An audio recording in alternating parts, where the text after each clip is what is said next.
Yeah, I'm married. How many kids you have? 11. You have 11 kids.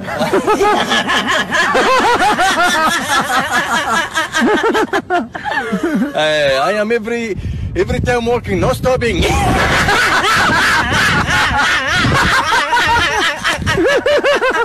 Cześć, witam Was. Dzisiejszy materiał, moi drodzy, będzie poświęcony skromnemu prezesowi, który poświęcił swoje życie, zdrowie.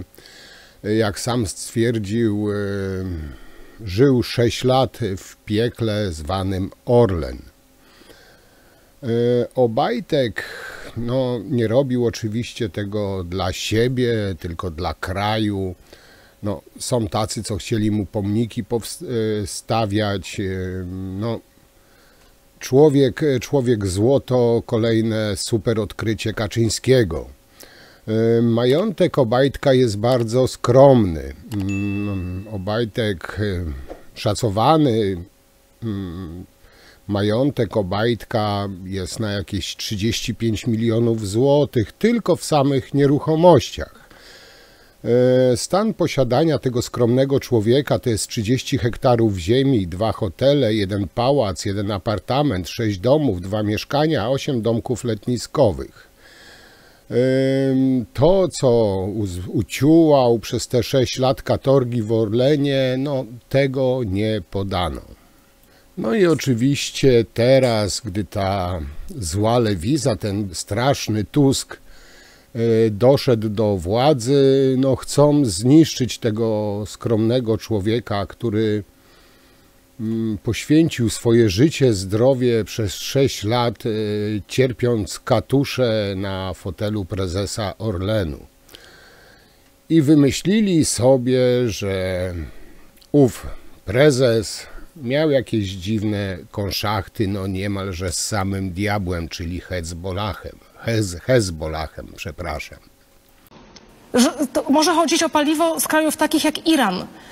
I ci ludzie powiedzieli, że prezes sam R.A. może być powiązany z Hezbollahem. I ostrzegali prezesa Obajtka. I on mimo tych ostrzeżeń dalej tego nie wymyślił Donald Tusk, szedł jakby w ten biznes. Służb. Więc nie obśmiewajmy tego, bo to jest bardzo poważna sprawa. No dobrze, Hezbollah, co za chwilę? Nie, ale pan, ja przepraszam, pan jakby cały czas zwraca się do tego Hezbollahu i doczepił się pan do tego. Premiera. Dobrze, ale ale przejdźmy jednak na to nie inny cytuje poziom, pan premiera, na tylko inny ludzi poziom ze tego służb, problemu. którzy ostrzegali prezesa Obajtka. Przejdźmy na inny poziom tego problemu. Co podkusiło prezesa Obajtka do nawiązania współpracy z człowiekiem, który miał ściągnąć paliwo z państw, na które zostały nałożone embargo? Czyli służby wewnętrzne Orlenu ostrzegały Daniela Obajtka, żeby nie wchodził we współpracę z człowiekiem, który paliwa nie ściągnie, bo nie ma do tego możliwości. Już pomijam ten cały Hezbollah. Który ma powiązania bardzo groźne. Ale już pomijmy to, bo tutaj widzę, że jest próba jakby ośmieszenia tego i tak dalej. Co podkusiło prezesa Daniela Obajtka do nawiązania współpracy z człowiekiem, który było wiadomo, że tego paliwa nie ściągnie? Dlaczego Daniel Obajtek przekazał temu człowiekowi pieniądze, wiedząc, czy będąc ostrzeżonym, że tego paliwa nie da się do Polski sprowadzić? Znaczy cały czas rozmawiamy, zakładając, że te wszystkie informacje są bardzo precyzyjne. Natomiast wiemy, że dokonano odpisu tej kwoty, czyli uznano ją za nieściągalną. I teraz pytanie, czy nie dokonano tego przedwcześnie. Ja też nie wiem, na ile te notatki ale nie dokonano tego przedwcześnie, bo z tym notatki... człowiekiem się nie można skontaktować i jego po prostu nie ma i nie ma paliwa. Dlaczego Daniel Obajtek zapłacił człowiekowi, który był niewypłacalny? Ale tak dokładnie taka sama sytuacja ma miejsce w przypadku afery respiratorowej. Po prostu przyszedł akt zgonu z Tirany. Wszyscy uznali, że to jest handlarz bronią. Przyszła trumna, którą nawet nikt nie otworzył w Polsce. Została spalona. I pieniądze zostały, tak powiem, uznane z Skarb Państwa, że zostały stracone. Pan, ale nie, panie to są realne scenariusze. Pan uparcie usiłuje to obśmiać. Jak scenariusz filmu kryminalnego. Ale mamy się śmiać z tego, ale pan proponuje, żebyśmy to wyśmiali. Ale pan uważa, że to jest żart, naprawdę? Idzie pan do sklepu i kupuje pan, nie wiem, sprzęt RTV za 10 tysięcy złotych, mimo że ktoś ze sklepu mówi mu, panie, nie inwestuj pan w to, bo pan tego sprzętu nie dostanie, a pan i tak pcha to 10 tysięcy złotych w ten sklep. To jest logiczne. Ale nawet pisowskie służby ostrzegały wielu... Okej, teraz już na trochę poważniej, bo pisowcy standardowo obśmiewają wszystko, obracają w żart, w nadmuchaną aferę i tak dalej, no bo według nich materiały służb specjalnych, ABW, no PO, Tusk, służby specjalne, prokuratura, wszyscy kłamią, tylko oczywiście PiS i Obajtek, no i oczywiście Telewizja Republika mówi prawdę, a wszystko resztę to taka zorganizowana grupa, która się uwzięła tym razem na biednego Obajtka i uknęła spisek, żeby go udupić. Sprawa wyszła na jaw dopiero po utracie władzy przez PiS, no co tutaj nie powinno nikogo zaskakiwać. Były prezes Orlenu szybciutko odniósł się do tej sprawy, stwierdzając, że i tu też chyba nie ma zaskoczenia, Tusk szuka afer tam, gdzie ich nie ma. Ciekawe, prawda? Tylko jednocześnie szybko okazało się, że gdy afera ujrzała światło dzienne, gdy dowiedziała się o tym opinia publiczna, nasz Daniel Obajtek nagle wyjechał poza Polskę. Zresztą to mówiłem o tym wczoraj, że prawdopodobnie, ale no, jak widać w ciągu doby to się potwierdziło. Obajtek jest świadomy tego, że ma sporo za uszami, że odpowiedzialność karna, być może i majątkowa, jest nieuchronna. Prokuratura prowadzi ponad 20 postępowań związanych z Orlenem, a główne z nich dotyczą fuzji Orlenu z Lotosem, sprzedaży udziałów w rafinerii gdańskiej Saudyjczykom, czy też obniżki cen paliw przed wyborami. Prokuratorzy potwierdzili medialne doniesienia o przeszukaniu nieruchomości byłego prezesa Daniela Obajtka i kilku dyrektorów firmy. Śledczy badają też szwajcarską spółkę córkę Orlenu, przez którą koncern stracił 1,6 mld złotych. Szefem firmy Daniel Obajtek mianował libańskiego biznesmena, choć ABW i Biuro Bezpieczeństwa Orlenu podejrzewały go o związki z Hezbollahem. Spółka wpłaciła gigantyczne zaliczki za ropę, której nigdy nie dostarczono. Pieniądze, które zostały wydane, w żaden sposób nie były weryfikowane, na co zostają wydane. Nie były przedstawiane jakiekolwiek kontrakty. Daniel Obajtek napisał, że transakcje są udokumentowane. On sam nie ma nic do ukrycia, a o winie decyduje sąd, a nie media, prokurator czy premier.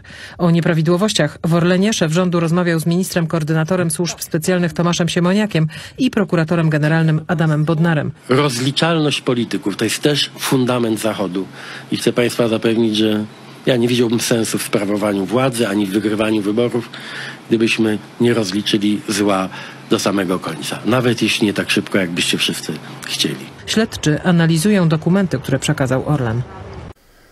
Czyli tak, Hezbollah dostał miliardy od Obajtka, a Saudyjczykom za bezcen oddali Lotos i to wszystko dla naszego dobra. No oczywiście jeszcze węgierskiemu, czyli putinowskiemu MOL-owi prawie 300 stacji benzynowych Lotosu. No wystarczy, tak jak to zawsze powtarzam, łączyć kropeczki. Nie słuchać tylko tępej propagandy czy obśmiewania tego wszystkiego, bo to jest oczywiste, że pisowcy będą próbowali to obrócić w atak polityczny, nagonkę na biednego prezesa i tak dalej. No tym bardziej, że sam Kaczyński no, pod niebiosa wychwalał Obajtka, sam go reklamował, sam go promował, sam go odkrył. No jakby to teraz było, że kolejne odkrycie samego nadprezesa Jarosława okazuje się współpracownikiem Hezbollahu, terrorystycznej grupy przestępczej. Eurolisty, Daniel Obajtek. Nie ma pan żadnych wątpliwości w sytuacji, kiedy nawet ABW za czasów Prawa i Sprawiedliwości prowadziło tam dochodzenie w sprawie przekrętów na przetargach? Pani, ja znam, że tak powiem, pewne elementy polskiego życia gospodarczego i społecznego, które pani pewnie nie zna i jestem zupełnie spokojny o uczciwość pana Obajtka, natomiast wiem, że pewne grupy, które działały nielegalnie, ale są bardzo wpływowe, bardzo straciły na jego działalność. Ale to rozpasanie w Orlenie, 1 000 000 złotych z karty kredytowej na obiady, na zęby, na botoks.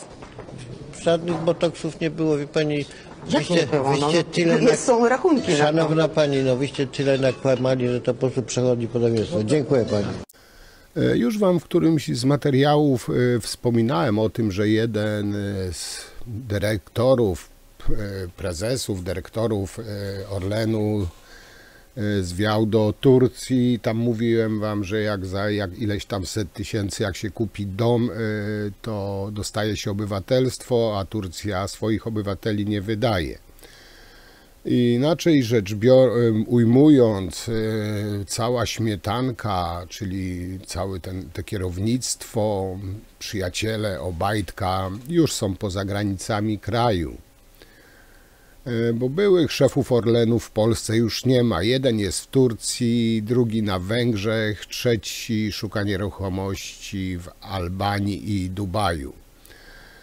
Na Węgrzech prawdopodobnie u swojego przyjaciela siedzi Obajtek. No, Orban swoich nie wydaje. Także nie wiem, jak to dalej będzie, ale no, póki co nagle wszyscy prezesi, dyrektorzy, szefowie Orlenu zniknęli.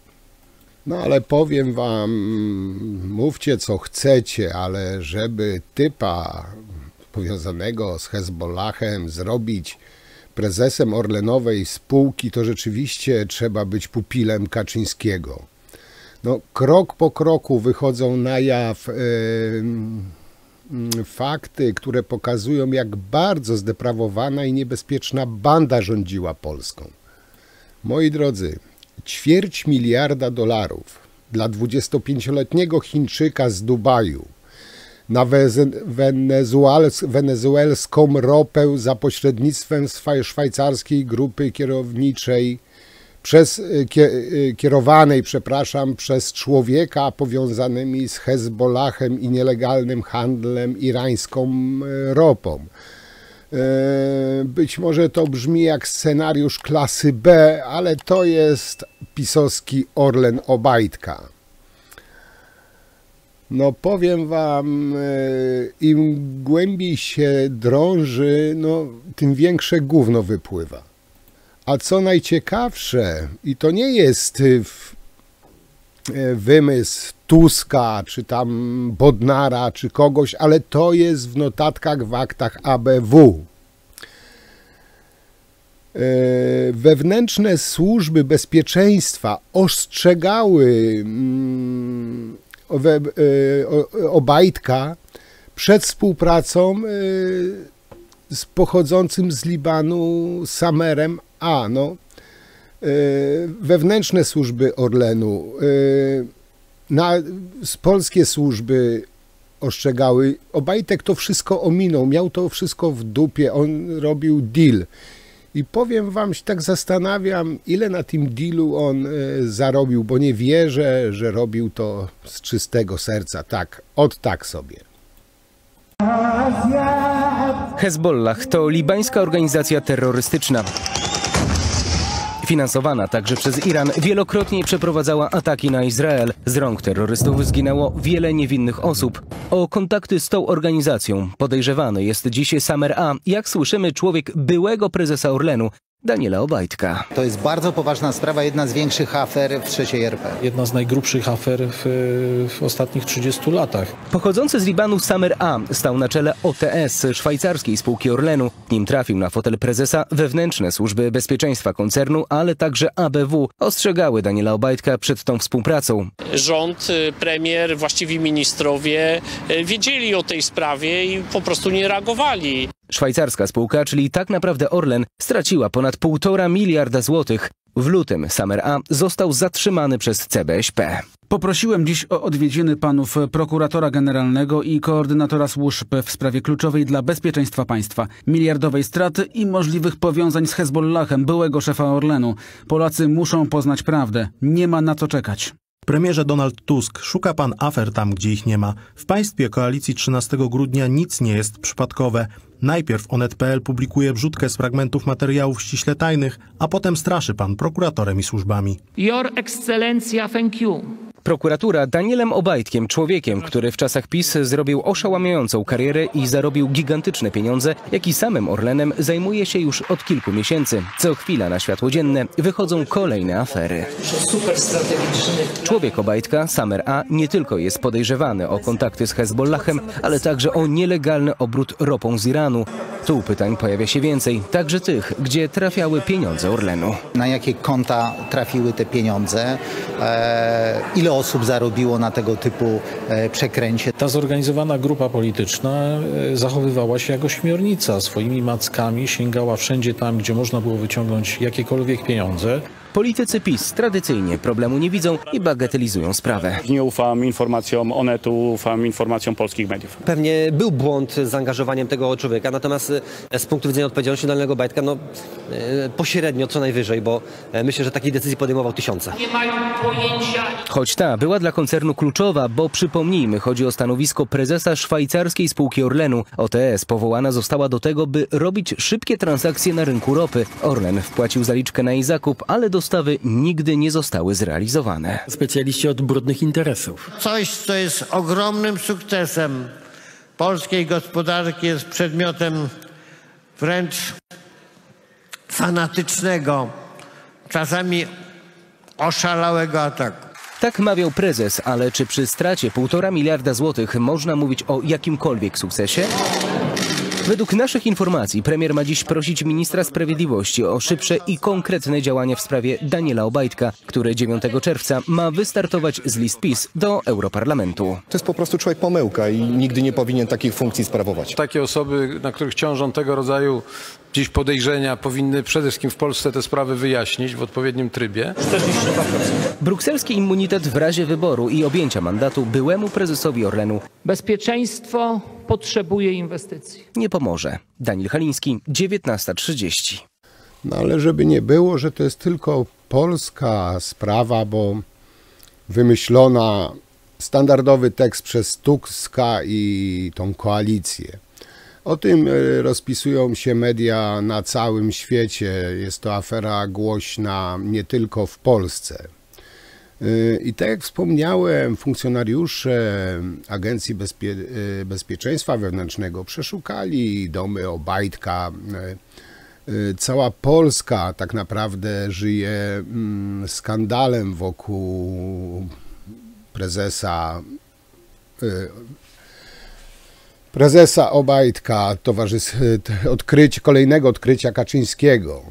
Ten już na szczęście były prezes Orlenu podpisał umowę z Libańczykiem Samuelem A., który otrzymał od Obajtka zaliczkę w kwocie bagatela 1,6 miliarda złotych. Te pieniądze nagle zniknęły. Obajtek też zniknął. Klasyk. I tutaj, uwaga, kandydat na europosła z ramienia PiS nagle wyjechał z Polski.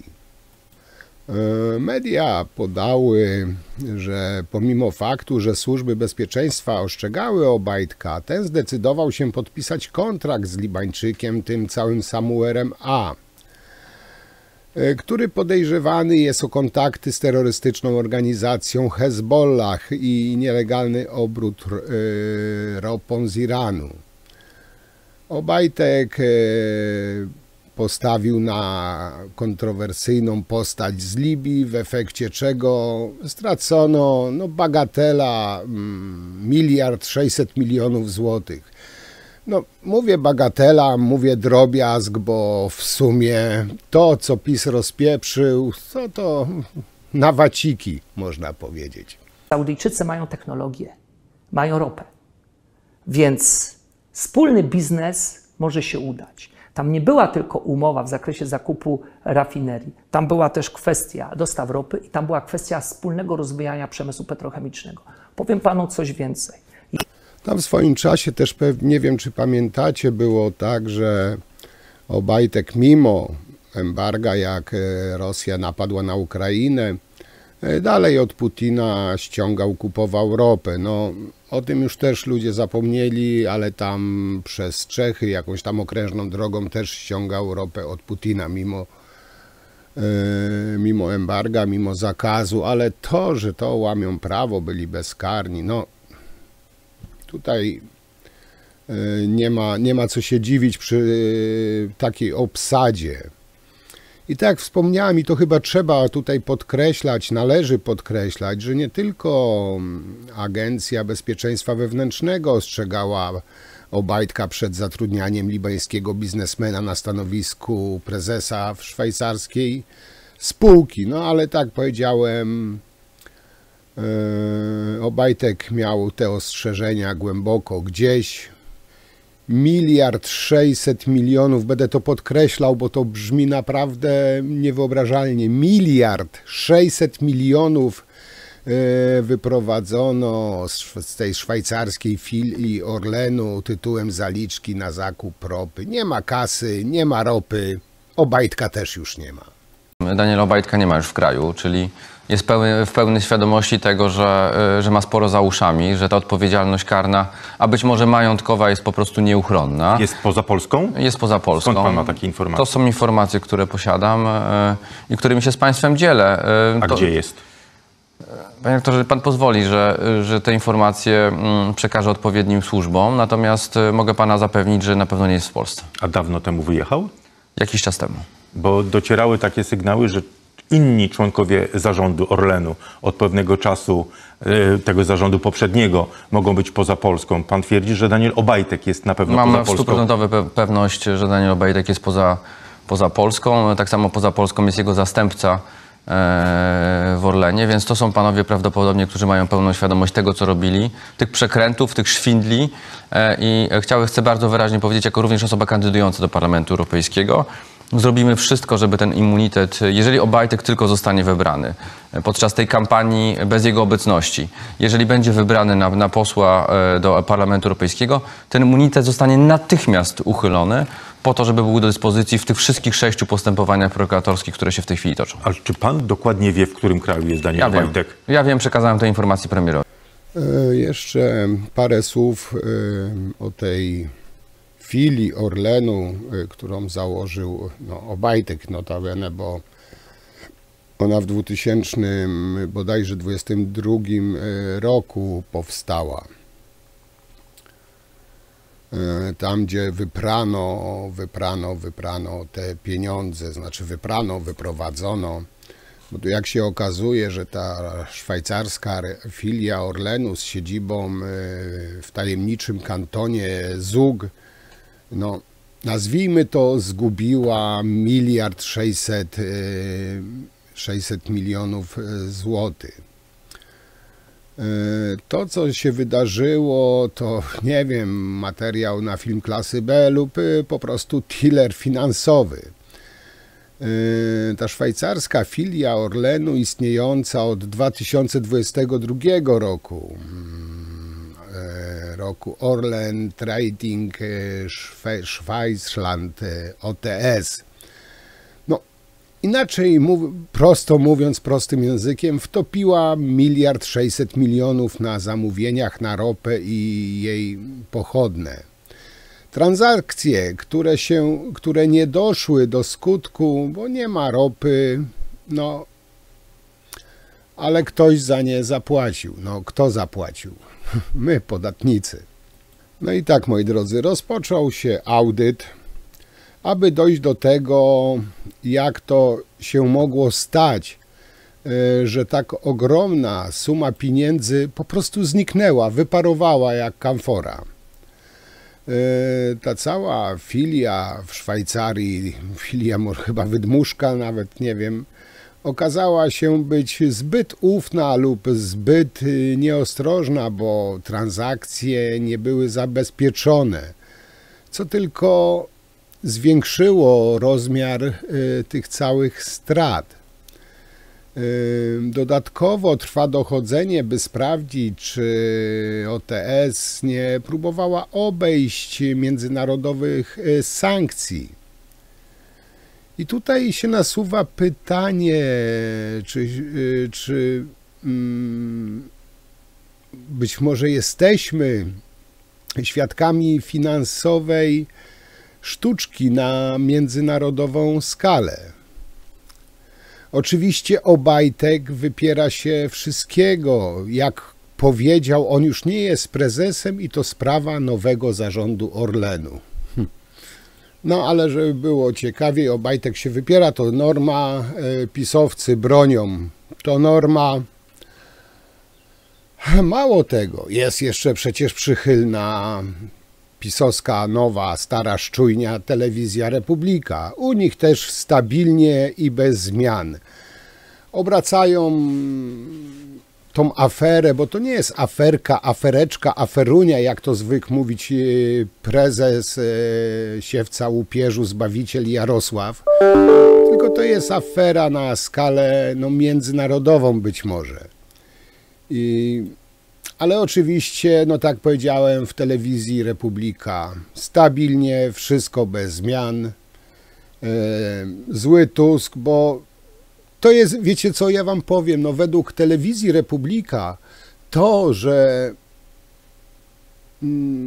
nie wiem, zdefraudowano, zgubiono, ukradziono, no jak zwał, tak zwał, 1,6 mld, to jest dla nich no nie temat, to tutaj nie ma o czym gadać, to jest drobiazg, to są kieszonkowe, dla dziecka to drobne pieniążki, o których nie warto wspominać. Ale to, że benzyna nie jest po 5,50, to jest dopiero afera. Czyli tak jak powiedziałem, w Telewizji Republika bez zmian. Prokuratura nielegalnie przejęta przez Adama Bodnara prowadzi śledztwo w sprawie byłego prezesa Orlenu Daniela Obajtka. Chodzi o rzekome zdefraudowanie 1,5 miliarda złotych, a nawet o kontakty z Hezbollahem. Daniel Obajtek mówi, że zarzuty są bezpodstawne i chodzi jedynie o brudną politykę i tu cytat, zwalczanie człowieka. Tak więc mamy Hezbollah, miliardy, poważna sprawa. A fakt jest jeden. Paliwa po 5,19 jak nie było, tak nie ma. I wygląda na to, że nie będzie, przynajmniej w najbliższym czasie. No, także, moi drodzy, na temat Telewizji Republika, no nie będę się rozwodził, nie ma sensu. Jakby nie patrzeć, no jeszcze nie było w historii, tak jesteśmy powiedzmy 20 lat w Unii, jeszcze żaden Polak zatrudniając terrorystów nie zrobił wałka na Polakach na ponad 1,5 miliarda złotych.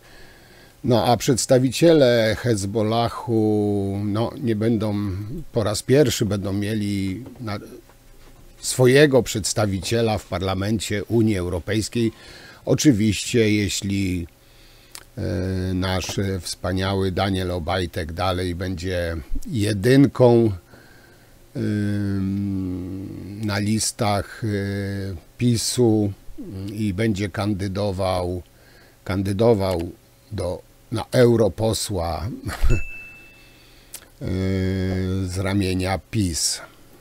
I jakby na to no nie patrzeć, Daniel Obajtek może i oddał Lotos za darmo, ale za to pozwolił też ukraść islamistycznym terrorystom 1,6 miliarda złotych. No, prawdziwy narodowy skarb. Oczywiście pisowcy będą bronić Obajtka jak cnoty własnej siostry, mimo to, że no, Obajtek zwiał z kraju, prawdopodobnie tak wspominałem wczoraj, w ciągu najbliższych kilkunastu godzin, bo chyba dłużej nie będą czekać, nie mogą czekać, będzie międzynarodowy nakaz aresztowania, te międzynarodowe listy gończe. Tylko myślę, że dla Obajtka, tak jak wspominałem wam, to będzie najmniejszy problem, bo zarówno Mossad, służby Arabii Saudyjskiej, Kataru, Emiratów, no i jak sam zainteresowany Hezbollah, no raczej nie będą chciały, nie są zainteresowane, by Obajtek zeznawał bo no to niekoniecznie może dobrze wpłynąć na ich środowisko, że tak powiem. I ponawiam pytanie, czy nasz prezesunio Obajtek nadal jest jedynką z Podkarpacia do Parlamentu Europejskiego. A czemu z Podkarpacia? Nie wiem, nie pytajcie, nie wiem, co on ma z Podkarpaciem wspólnego. Nie wiem, Pcim jest na Podkarpaciu, może ktoś wie, bo nie wiem. I tutaj w trakcie robienia tego materiału dowiedziałem się, wyczytałem, znalazłem, nie wiem też, na ile to jest potwierdzona informacja, ale podobno Obajtek od dłuższego czasu przebywa za granicą, a dokładnie na Węgrzech u swoich kontrahentów, którym sprzedał 417 stacji paliw Orlenu. Znaczy stacje to bardziej Lotosu były, no ale okej. Schował się tam jak Jankowicz w Rosji u Putina. Mniej więcej tak można chyba to porównać. Moi drodzy, będę powoli kończył, bo tutaj no nie chcę też, nie wiem, za dużo mówić, bo to jest, jak wiecie, sprawa rozwojowa. Na pewno jak coś więcej wypłynie, to też o tym będę mówił, omówimy to. Na dzisiaj chyba będę kończył. Jak zawsze liczę na wasze komentarze, opinie.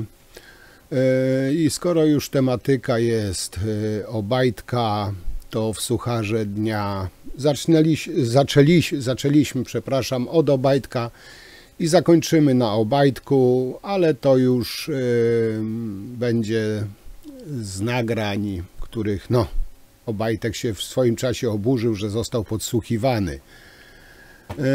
Na tych nagraniach usłyszycie wyjątkowo rzadką rzecz, czyli Obajtek mówi szczerą prawdę. To jest naprawdę coś, co powinniście docenić, bo to się nie codziennie spotyka. To jest taki perełka, rarytas. Obajtek mówiący prawdę. Także was zapraszam do wysłuchania Sucharu. Ja wam już bardzo dziękuję.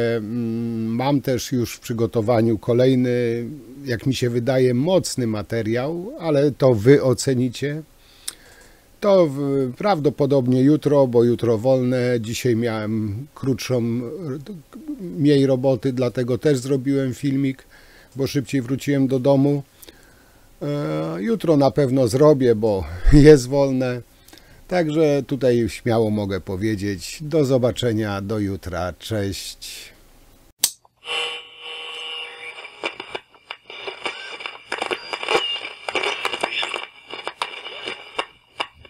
Prawo jest spokojnie, wiesz. Teraz tak. Poszedł tu się. Daj tu do kąta. Słuchaj, myślę, że zaopowiem. Odbić od siebie. Zobaczcie z tego, że myślę, że stanowisko, jak to będzie ciąglanie wręcz po łebie. Przyjdzie do nas na to, co jego mówimy, za 3 miesiące będzie miała auto w stanie 30% więcej, ale to 40%. My o nią zadbamy. Super, ja 100%. My o nią zadbamy i my tu słowa dotrzymamy. Słuchaj. To nie jest kwestia tak samo od ojca, tylko że on poszedł dzieciom. Tak. A z drugiej strony ja miałem dla niego propozycję wtedy w spółce, ale on nie chciał, bo ktoś mu herezji nagadał o kontraktach głupi, bez sensu. Nawet ja zacząłem sprawdzać swój, bo ja napisałem baru, jakie że do emerytalnego się nie wlicza. No, ale wiesz coś powiem, ale on nie wykluczono, żeby się odwrócić do tematu. Właśnie w tym kontekście ewentualnie zawodu szukać. No dobrze, może go dobrze, no to powiedz mi, kiedy wtedy chciał ci do tematu. Dobra, no to ja myślę, że to jest kwestia, bo wiesz dlaczego on po prostu obiecał. No dobra, bo on obiecał gdzieś Koniecznickiemu, że on tam skończy pewne rzeczy. No dobrze. I wiesz, i on kurde, tak tam, wiesz jak to jest, on obiecał, że skończy, dokończy, zostało mu tam chyba jeszcze miesiąc czy 2, żeby skończyć na pewne rzeczy. Więc a z tym, tak jak mówiłem, ja jeszcze dzisiaj z babą Sferu rozmawiam, czy będziesz swoje. przyjaciół, może nie robimy krzywdy, no. I to najważniejsze, że musimy zbierać przygody. I będzie się rozwija, zadbamy o nią, sumiermy się, bo o nią zadbamy. Ja też będę robił pewną reorganizację, będę tworzył pewne działy, zmieniał, zrobił ten sił. A będzie z wewnątrz, więc to jest zupełnie co innego, przyjacielu. Super, bardzo, bardzo dziękuję. Przyjacielu, uważam, że te syny kradły i jeszcze stanowiska załatwiały. A my przynajmniej nie kradniemy, więc staramy się zrobić, żeby nasi ludzie bo przyjdą chude lata, że będziemy musieli wszyscy przetrwać.